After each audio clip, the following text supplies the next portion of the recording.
No matter where your holiday travels take you this year, we want to go with you. Just grab the remote wherever you are and search Fox Local on the Smart TV's App Store. A few clicks later, and we're back, celebrating the holiday season together. Fox Local. That's how to stream Fox 2 News on a smart TV.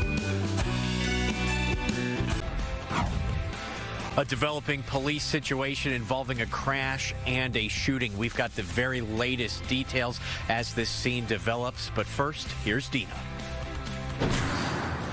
All right, thanks, Scott. This holiday season, doctors are warning of a potential uptick in hospitalizations. It is the so-called triple threat, COVID-19, the flu, RSV. We are going to talk about how to keep your family safe.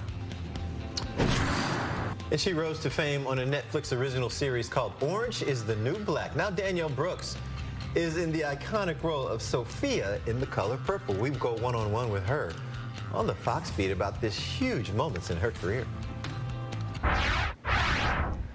And good morning, everybody. Thank you for being with us. I'm Dina Centofanti. And I'm Lee Thomas. Thanks for sticking with us this morning. We begin with a breaking story from Garden City.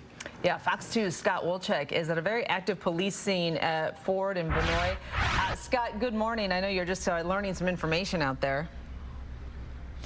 That's correct, Dina. Yeah, this scene is still unfolding, so it's preliminary information, but I can tell you this. The medical examiner just showed up, and often that means that somebody has died. So likely we have at least one person dead at this scene. Now, what we have confirmed is that there was a car crash over here at Ford in Vinoy, and we've also confirmed with a source that a shooting was involved, which has affected at least 2 people. The conditions of those people involved in the shooting, we do not know just yet.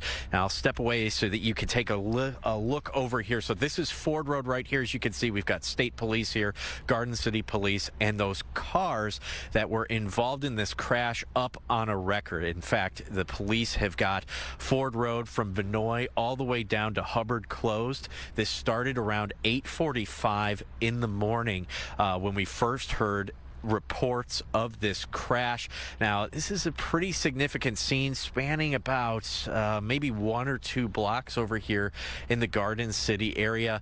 Honestly, it's been pretty active since we've been here. We've got multiple agencies involved. Of course, you've also seen that ambulance there where the medical examiner took a peek inside as well. Now, as of course, we've also got our feelers out there looking for more information, reached out to State Police and Garden City Police. We will keep you updated with the very latest on this unfolding situation here on Fox 2. Reporting live in Garden City, I'm Scott Wolchek, Fox 2 News. All right, Scott. And are you getting any ideas to when we'll learn more information about the exact injuries and other factors? Yeah, you know, I think that, you know, as I said, the medical examiner just got here. They've got those cars up on the record right there. So the scene is starting to wrap up a little bit. That's often when you first start to kind of hear the condition of some of these people.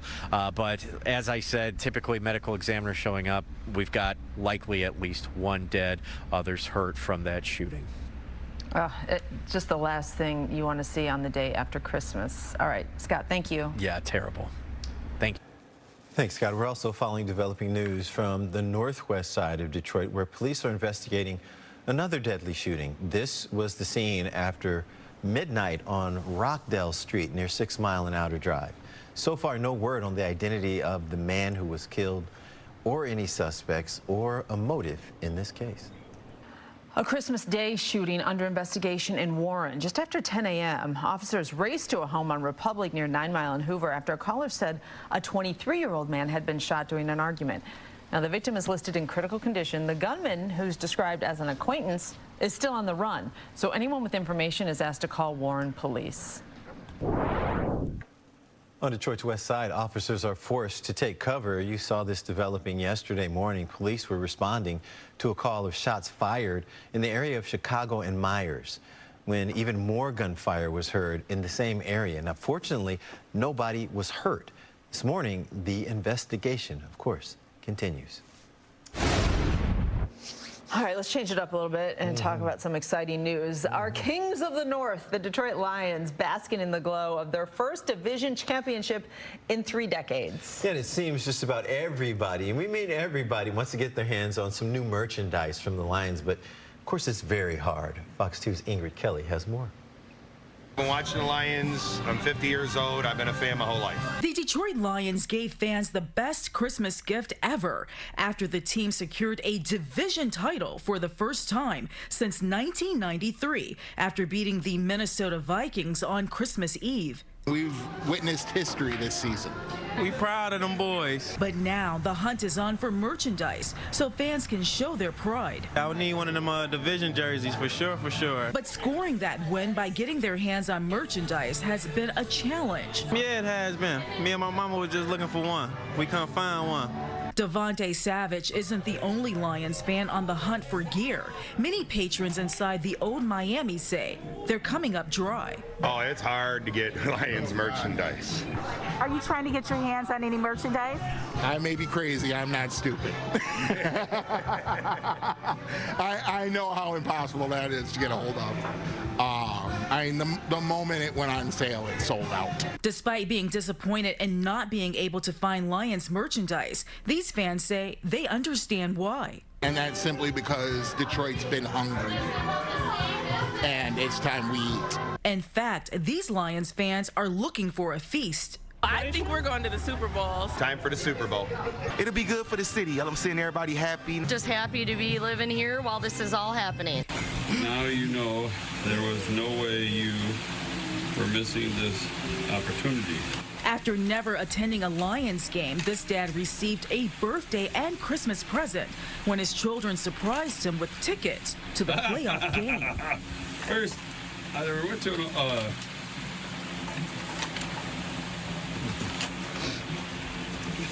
In Detroit, Ingrid Kelly, Fox 2 News.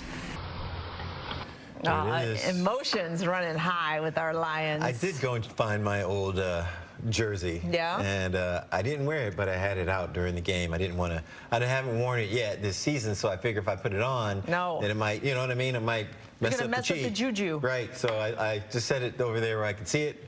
Very good. I was watching the game. We do want to also wish a happy Kwanzaa to all who celebrate. The city of Detroit planning to light the first candle on the world's what's called the Kinara today at 5 o'clock. Kwanzaa honors the culture and the heritage of African Americans. People of all faiths are invited to attend. Each of the 7 candles represents a different principle, and it starts with unity. President Biden strikes back after an Iranian-backed militant group attacks a U.S. base in Iraq, injuring 3 U.S. soldiers. I'm David Spunt in Washington. The latest coming up. And this might remind you of the premise of Home Alone 2, but it wasn't funny at all. A 6-year-old boy boarded the wrong flight alone and ended up hours away from his family. We'll explain to you exactly what happened and how he was reunited with his grandmother, Stephanie. And we're also looking at a few showers here across the state. Spotty in nature through the rest of this afternoon. Then this evening, we pick up our second round for some consistent and steady showers. So we'll have timing on that and what to expect for the rest of your work week in the forecast coming up. No matter where your holiday travels take you this year, We want to go with you. Just grab the remote wherever you are and search Fox Local on the Smart TV's App Store. A few clicks later, and we're back, celebrating the holiday season together. Fox Local. That's how to stream Fox 2 News on a smart TV. Thank you for sticking with us right here on Fox 2 News. President Biden ordered multiple airstrikes overnight against Iran-backed militia groups that are in Iraq. Yeah, in response to attacks on U.S. troops in that country. David Spunt is in Washington this morning and brings us the latest. Several U.S. service members were injured in a Christmas Day drone attack, one of them critically. This is the latest attack on U.S. personnel in the Middle East since the start of the Israel-Hamas war. President Biden leaving the White House to spend Christmas at Camp David, but his Christmas turned into a working holiday. The Pentagon says on Christmas Day, the Iranian-backed militia group Kataib Hezbollah launched a drone attack against coalition forces in northern Iraq, wounding 3 U.S. troops, 1 critically. The president, in response, ordered airstrikes against the group and others affiliated with Iran. In a statement, the White House said the president places no higher priority than the protection of American personnel serving in harm's way. The United States will act at a time and in a manner of our choosing should these attacks continue. Secretary of Defense Lloyd Austin echoed that sentiment and added, while we do not seek to escalate conflict in the region, we are committed and fully prepared to take further necessary measures to protect our people and our facilities. This adds to the growing list of more than 100 attacks on U.S. forces since October 17th, just days after Hamas attacked Israel. The White House has criticized Iran for its support of Hamas and Yemen's Houthi rebels, the group responsible for attacks on ships in the Red Sea. Some lawmakers, though, think a stronger message from the United States needs to be sent. What we've seen is put 2 aircraft carrier strike groups into the region. That's a massive show of military force. But we've been highly inconsistent in terms of the way we deal with Iran from an economic standpoint and from a diplomatic standpoint. U.S. Central Command says the airstrikes destroyed several facilities used by the group and likely killed a number of militants. In Washington, David Spunt, Fox News. Thank you, David. Talks on a border security and immigration deal are set to resume this week. Debates over parole, migration caps, and asylum were paused before the holiday. Now, they're expected to pick back up tomorrow as lawmakers on both sides of the aisle try to reach an agreement. No compromise on border security means no money for Israel or Ukraine, as the issues are intertwined. And talks could clash with the rush to avoid a government shutdown in mid-January.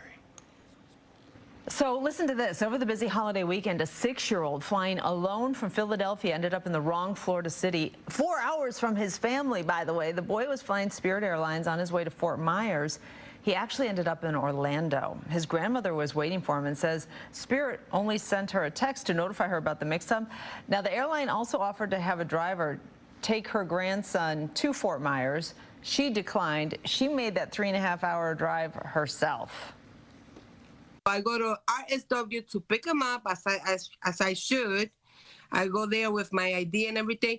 The lady that took care of me, she said, no, he missed his flight. It's like, you lost your bag and we found your bag. Here, I'm returning your bag. Have a Merry Christmas. You know? Yeah, a child. We're talking about a child here. Yeah, Grandma is not happy. She says she isn't worried about the money. She just wants an explanation as to how her grandson got lost and ended up in the wrong city, and she wants for Spirit to take accountability. We did see a mild start to our morning, also a few showers around too, and we're currently still seeing them in northern parts of the state. Little bit of a break from the moisture here in Detroit, but numbers mainly in the 50s, so very mild for us here the day after Christmas. 52 in Traverse City, lower 50s from, say, Mount Pleasant into Lansing, 50 degrees in Detroit right now. So everyone waking up and feeling those temperatures in the 50s. A few of those steadier, lighter showers up near northern parts of the state. Notice here we don't have a whole lot going on from central Michigan to points south. We do have an area of low pressure, though, just west of us here. Now, this is bringing a wide variety of weather from winter storm warnings and more winter-like weather from the plain states, drier, cooler weather across Wisconsin and Illinois, and for us, very mild out ahead of that area of low pressure with a few showers. Now, eventually, as that system tracks eastward, we'll see a decrease in temperatures. But for right now, we're out ahead of that. We'll see a few stray sprinkles because of it. And then tonight, an additional batch of rain that could be a little heavier in consistency. By Wednesday, I do think we're drying out, which is great news, but our temperatures begin to fall. Mid-50s today, so it's almost 20 degrees or so above the seasonal high. But these warmer and milder temperatures will be a thing of the past for us by the end of this week and especially into this holiday weekend. We'll show you where those numbers are headed in the forecast coming up here in just a few minutes. Lee?